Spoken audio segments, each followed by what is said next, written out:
මේ අවුරුදු 30ක් 30ක් තිස්සේ දුක් විඳා.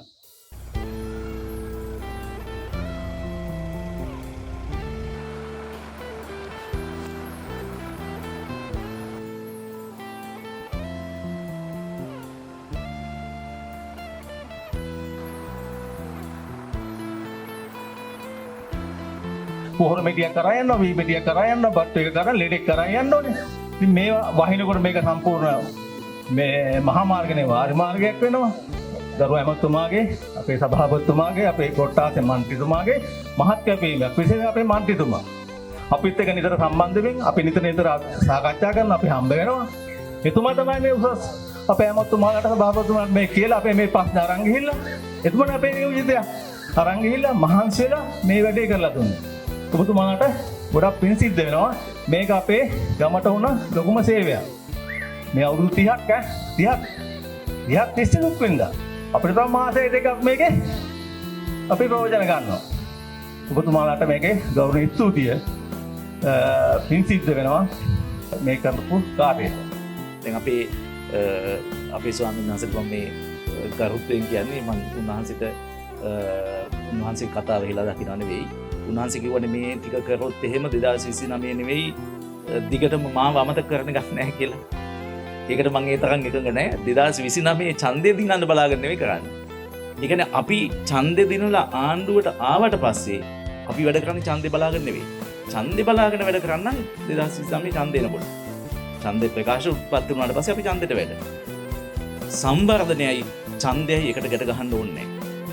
ඒක පැරණි දේශපාලන. අපේ එහෙම එකක් නෑ. ඒ දේශපාලන සංස්කෘතිය වෙනස් කරලා තියෙනවා. නමුත් ඒක තාම ගමේ ජනතාවගේ ඔළුව වලට කාන්දු වෙලා නෑ. ඒ දේශපාලන වෙනස් කරලා තියෙනවා. සැලැස්මකට විය යුතු පරිදි හැමතැනටම අවශ්‍යතාවය අතර තමයි සම්වර්ධනය යන්නේ. ඊට පස්සේ අපේ සිසිරි කුමාර මහත්මනේ ඔබතුමා කතා කරද්දි කිව්වා මේ අපිට මේ පාර හදන එකට පින් දෙන්න ඕනේ නෑ. අපිට කරුණාවෙන් තව එකක් දෙන්න කියලා එතුමා මේ වචනේ පාවිච්චි කරා. ඒක ඕනේ නෑ. අපි ළඟ පින් සින්න වෙන්න ඕනේ නෑ. ඇයි ඡන්දෙ දීලා මහජන නියෝජිතපත් කරලා තියෙන්නේ වගකීම් ඉෂ්ට කරන්න. මේක මම පවර ගත්ත වගකීමක්.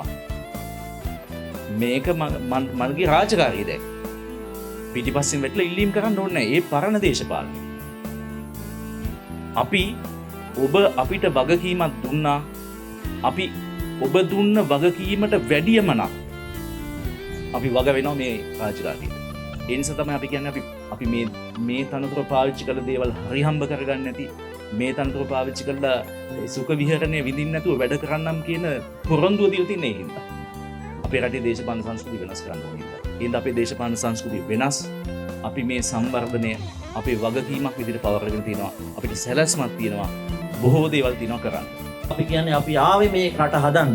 අපි ආවේ මේ ගම හදන්න. ඉතින් අපට කාලයක් ඕන. ඒක නිසා තවත් අපේ නායක හමුදුරු මතක් කරා වගේ බොහෝ ප්‍රශ්න තියෙනවා. අපිට ඒ නිසා දැවැන්ත ගැටලු ප්‍රමාණයක් තියෙනවා. අපි ඒවා විසඳගෙන අපි හිමින් ඉස්සරහට යනවා. හැබැයි ඇත්ත විදිහට මේ ප්‍රශ්නට උත්තර හොයාගන්න. ඒ නිසා තලාව ප්‍රාදේශ සභාව විදිහට දැවැන්ත බල ප්‍රදේශයක් තියෙන්නේ. දැවැන්ත මාර්ග ප්‍රමාණයක් තියෙනවා. ග්‍රාමීය මාර්ග 1100කට වැඩි ප්‍රමාණයක් තියෙනවා කිලෝමීටර්. ඒ නිසා අපි පියවරෙන් පියවර අපි කියන්නේ ටිකෙන් ටික මේක ගොඩ දානවා. ඒක නිවැරදි විදිහට